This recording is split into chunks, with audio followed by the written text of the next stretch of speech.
जय श्री कृष्णा। कैसे हैं आप लोग फ्रेंड्स। आज की चर्चा जो होने जा रही है बेहद ही महत्वपूर्ण होने जा रही है। आज हम चर्चा करने जा रहे हैं ऐसे ग्रहों की जो ग्रहों में राजा माना जाता है और जिसने अभी अभी राशि परिवर्तन किया है और राशि परिवर्तन के साथ ही इस ग्रह ने अपना नक्षत्र परिवर्तन भी किया है, जहाँ ये इस समय पर अपनी मूल त्रिकोण राशि सिंह राशि अग्नि तत्वीय राशि को छोड़कर बुध की कन्या राशि में प्रवेश करने जा रहे हैं, जो कि द्विचरीय ग्रह है और द्विस्वभावीय राशि है।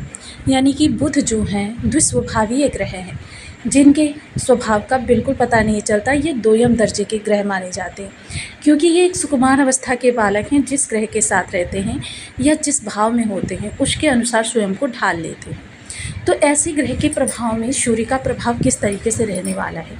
वहीं बुध देखिए इनके मित्र ग्रह भी हैं। मित्र ग्रह होने के कारण इनका पूर्णतः समर्थन जो है सूर्य को प्राप्त होने वाले। सूर्य जो कि ग्रहों के राजा होने के साथ साथ आत्मा के, आत्मशक्ति के, पिता के, आरोग्यता के और नौकरी चाहे आपकी प्राइवेट सेक्टर में हो या गवर्नमेंट सेक्टर में, नौकरी के कारक माने जाते हैं। नौकरी में स्थायित्व के कारक माने जाते हैं, सफलता के कारक माने जाते हैं, प्रसिद्धि के कारक माने जाते हैं। ऐसे सूर्यदेव जो कि देखिए शासन प्रशासन से भी जुड़े हुए हैं और साथ ही साथ ये अधिकारी वर्ग के भी कारक माने जाते हैं। एकाग्र चित्ता को भी दिखाते हैं, हृदय, आँखों, आरोग्यता के कारक भी होते हैं।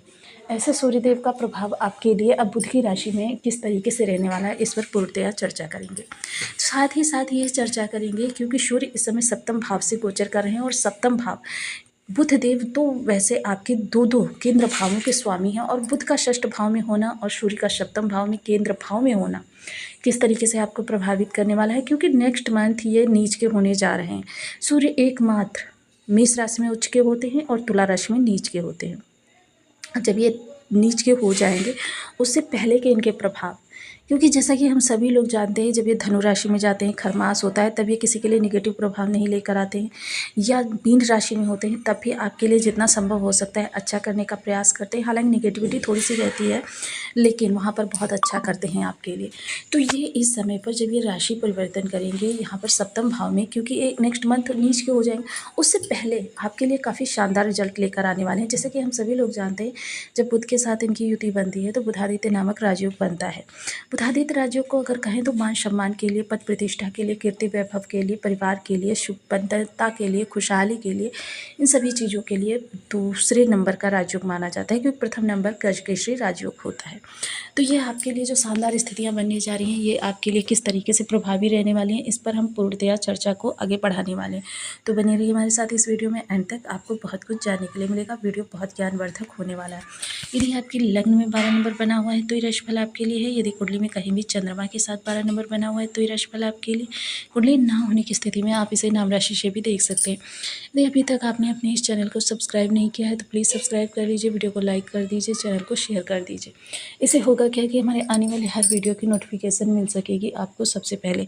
एक प्यारा सा कमेंट करना बिल्कुल ना भूलें। कमेंट से हमें बहुत मोटिवेशन मिलता है, हौसला मिलता है और ये पता चलता है कि आप और क्या जानना चाहते हैं। जैसा कि हम सभी लोग जानते हैं सूर्यदेव इस समय सप्तम भाव से गोचर कर रहे हैं। सप्तम भाव बेहद महत्वपूर्ण भाव होता है जो कि आपके जीवन में पद प्रतिष्ठा, कीर्ति, वैभव को दिखाता है। चीज़ें आपके लिए बहुत अच्छी होती हुई दिखाई देती हैं। आपके जीवन में संपन्नता दिन रात बढ़ने लगती है, दिन दूनी रात चौगनी जिसे कह सकते हैं।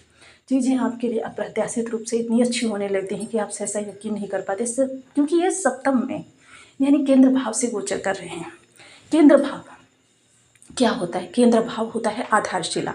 जिस तरीके से किसी घर को अगर हम किसी पिलर पर अगर खड़ा कर दें तो वो वहाँ पर स्थापित खड़ा रहता है, क्योंकि उसे पिलर का सपोर्ट मिल रहा है।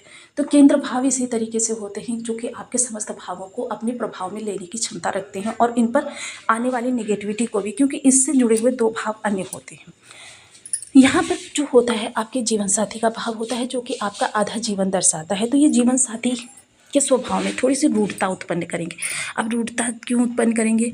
देखिए ये सजीव पक्ष के लिए थोड़े से कठोर होते हैं, क्योंकि क्रूर ग्रह होते हैं तो सजीव पक्ष के लिए थोड़े से कठोर होते हैं। लेकिन निर्जीव पक्ष जैसे आपकी डेली इनकम हो गई या आपका व्यापार हो गया, इन दोनों के लिए बहुत अच्छे प्रभाव लेकर आने वाले हैं। बहुत शानदार प्रभाव इनके निकल कर आने वाले हैं। चीज़ें आपके लिए आपकी उम्मीद से ज़्यादा बेहतर होती हुई दिखाई देंगी, क्योंकि राजा हैं। लेकिन हाँ, जीवन साथी के साथ थोड़ा सा टकराव, थोड़ी सी वाद विवाद की स्थिति बनी रहेगी। वहीं अगर इनकी हम सप्तम दृष्टि की चर्चा करें, व्यापार के लिए अगर मैं कहूँ तो इस समय जो लोग गेहूँ या खाद्यान्न से जुड़े हुए या फिर शासन प्रशासन से किसी प्रकार से कॉन्ट्रैक्ट वगैरह लेने का कार्य करते हैं या फिर किसी प्रकार से ऐसे कार्य करते हैं जिसमें कि वो टीम वर्क बहुत महत्वपूर्ण इस समय पर आपके लिए रहने वाला है। टीम वर्क, हालांकि देखिए इसका क्रेडिट जो है सभी को मिलेगा, आपको अकेले नहीं मिलेगा, लेकिन इस समय पर टीम वर्क आपके लिए काफ़ी लाभकारी सिद्ध होने वाला है।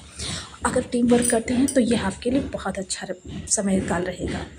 क्षमा करें, आपकी टीम जो है वो इस समय सबसे अग्रणी टीम रह सकती है। आपके लिए चीज़ें जो हैं बहुत अच्छी होती हुई दिखाई देंगी। अगर जॉब से रिलेटेड कोई आपको इश्यूज आ रहे हैं तो वो इस समय पर समाप्त हो जाएंगे, या आपका कोई कंपटीटर है जो आपको बहुत ज़्यादा परेशान कर रहा है या आपके कार्यों में विघ्न उत्पन्न कर रहा है या आपके कार्यों को पूरा नहीं होने दे रहा, तो यह समय काल आपके लिए बहुत ही अच्छा रहेगा कि आपके कार्य इस समय पर निर्विघ्न रूप से संपन्न होते हुए देखे जाएंगे। चीज़ें आपकी उम्मीद से ज़्यादा बेहतर होती हुई देखी जाएगी। ऋण कार्य कारोबार के लिए अगर लेना चाहते हैं तो इस समय निर्विघ्न आपको ऋण मिल जाएगा। आपके कहीं से भी कोई रोक टोक नहीं लगने वाली, तो ये भी आपके लिए अच्छा ही हो रहा है, जो कि आपके आने वाले समय को बेहतर बनाने के लिए काफ़ी अच्छा रहने वाला है। जॉब करना चाहते हैं, जॉब में या प्रमोशन, पदोन्नति, इंक्रीमेंट वगैरह किसी भी प्रकार का आपको योगदान चाहिए, आपको नहीं मिल पा रहा है, तो अब ये समय है आप अपने अधिकारी वर्ग से बात कर सकते हैं। अधिकारी वर्ग आकर आपसे रूड रहते थे, आपके कार्य का क्रेडिट नहीं आपको मिल पा रहा था, तो ये समय काल आपके कार्य का क्रेडिट आपको देने के लिए आपके अनुकूल रहने वाला है। सप्तम दृष्टि जो कि लग्न पर जाने वाली है। देखिए, सूर्य के लिए एक चीज़ कही जाती है कि सूर्य जहाँ पर बैठते हैं वहाँ पर इनका प्रकाश कम होता है। जैसे कि साक्षात ब्रह्मांड में अगर देखें तो सूर्य जहाँ पर बैठे हुए हैं वहाँ पर इनका प्रकाश कम है, लेकिन उसकी जो ऊष्मा हम तक आती है वो हमको प्रभावित करती है। तो यानी सप्तम भाव आप स्वयं लग्न, तो थोड़ा सा इस समय अहंकार आपके अंदर उत्पन्न हो सकता है, ये आपके लिए थोड़ा सा निगेटिव हो सकता है। अहंकार क्यों? क्योंकि राजा हैं और राजा जब अपने प्रभाव में लेंगे तो आपके अंदर अहंकार किसी भी चीज़ से रिलेटेड हो सकता है। आपके सौंदर्य से रिलेटेड हो सकता है, आपके धन से रिलेटेड हो सकता है, आपकी जो स्थायित्व या फिर आपकी जॉब में इंक्रीमेंट होगा उसकी वजह से आपके अंदर अहंकार आ सकता है। तो अहंकार बढ़ने के कई कारण हैं, लेकिन इस समय आपका तेज वैभव कीर्ति बहुत ज़्यादा बढ़ती हुई देखी जाएगी। आप इस समय प्रसिद्धि के चरम पर होंगे, यानी कि अभी तक जितनी आपकी ख्याति बढ़ रही थी उससे बहुत ज़्यादा आपकी ख्याति बढ़ती हुई देखी जाएगी। चीज़ें आपके लिए आपकी उम्मीद से ज़्यादा बेहतर होती हुई देखी जाएंगी। यह समय काल आपके जीवन में कुछ कर गुजरने का है, क्योंकि देखिए, आप कोई कार्य की शुरुआत करना चाहते हैं या आप अपने बिजनेस को एक्सटेंड करना चाहते हैं, ये दोनों कार्य कर सकते हैं, लेकिन इस दृष्टिकोण के साथ कीजिए कि वो आपके 1 माह में कार्य पूर्णता को प्राप्त हो जाए। क्योंकि जब 1 माह में कार्य पूर्णता को प्राप्त होंगे, क्योंकि अगर जब तुला राशि में सूर्य पहुंच जाएंगे तो उन्हीं कार्यों में अवरोध उत्पन्न हो जाएगा। वो कार्य अगर आपके चल भी रहे हैं और तो आपके स्टॉप लग जाएगा और वहीं से आपकी हतोत्साहित प्रारंभ हो जाएगी। जब आप हतोत्साहित हो जाएंगे तो फिर क्या होगा कि आपको यही लगेगा कि गोचर आपका साथ नहीं दे रहा। तो इसलिए ऐसे कार्यों को करें, प्रारंभ करें जो कार्य आपके पूर्ण हो जाए। आपके लिए इस समय पर ज्वेलरी वगैरह खरीदना बहुत फ़ायदेमंद रह सकता है, या फिर किसी ऐसे कार्य में इन्वेस्टमेंट करना जहां पर दीर्घकालिक लाभ निकल कर आता है, या फिर आप भूमि भवन प्रॉपर्टी खरीदना चाहते हैं तो आपके लिए देखिए इस समय पर प्रॉपर्टी में निवेश करना आपके लिए ज़्यादा अच्छा नहीं कहा जाएगा। स्टूडेंट वर्ग की अगर मैं चर्चा करूं तो स्टूडेंट वर्ग इस समय पर काफ़ी ज़्यादा कह सकते हैं कि अपने कार्य से जुड़े हुए चीज़ों में अपना योगदान देते हुए देखे जाएंगे। आपने लिए चीज़ें बहुत अच्छी तरीके से निकल कर आने वाली हैं, चीज़ें आपकी उम्मीद से बेहतर होने वाली हैं। वहीं अगर मैं चर्चा करूं इस समय आपके इस राशि की, इस भाव की, क्योंकि षष्ठ भाव के स्वामी सूर्यदेव लग्न में बैठे, तो सूर्य के प्रबल होते ही लग्न भी, ये षष्ठ भाव भी आपका प्रबल हो जाने वाला है। क्यों? क्योंकि राशिपति के अनुसार ही ग्रहों को बल प्राप्त होता है।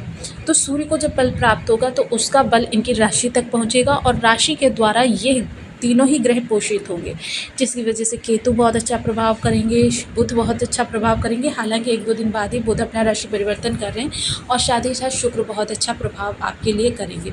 तो यह समय काल बहुत अच्छा है। वहीं मंगल से देखिए इनका एक विशेष संबंध बन रहा है, जिसके बारे में हम आगामी वीडियो में चर्चा करने वाले हैं, लेकिन यह समय काल आपके लिए हर दृष्टिकोण से बहुत उत्तम कहा जाएगा। तो आप चर्चा कर लेते हैं जिन लोगों के बर्थ चार्ट में या किसी भी तरीके से सूर्य उनको नेगेटिव प्रभाव दे रहे हैं उन लोगों के बारे में।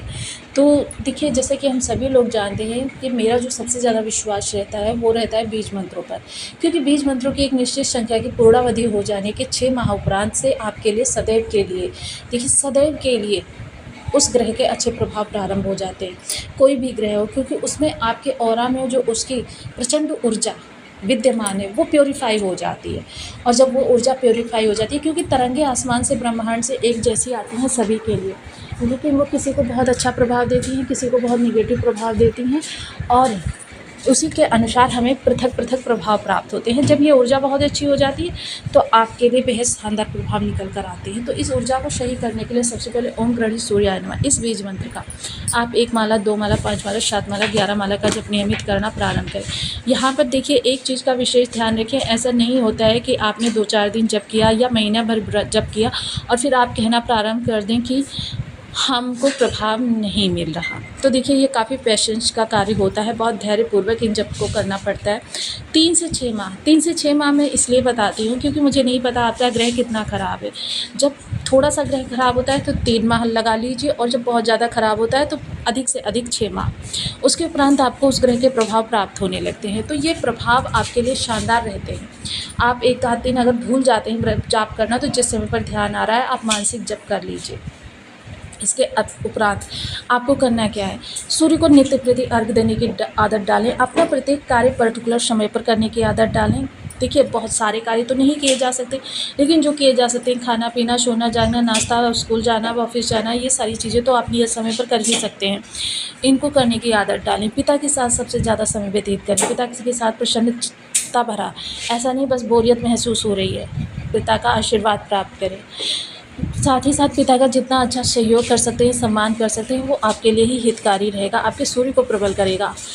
और आपको लाल रंग की वस्तुएं धर्म स्थान में या फिर किसी ज़रूरतमंद को दान करनी चाहिए। लाल रंग की वस्तुएं क्या है, लाल कपड़ा, लाल चंदन, या फिर आप लाल मसूर की दाल, ये कोई भी चीज़ है, आप किसी ज़रूरतमंद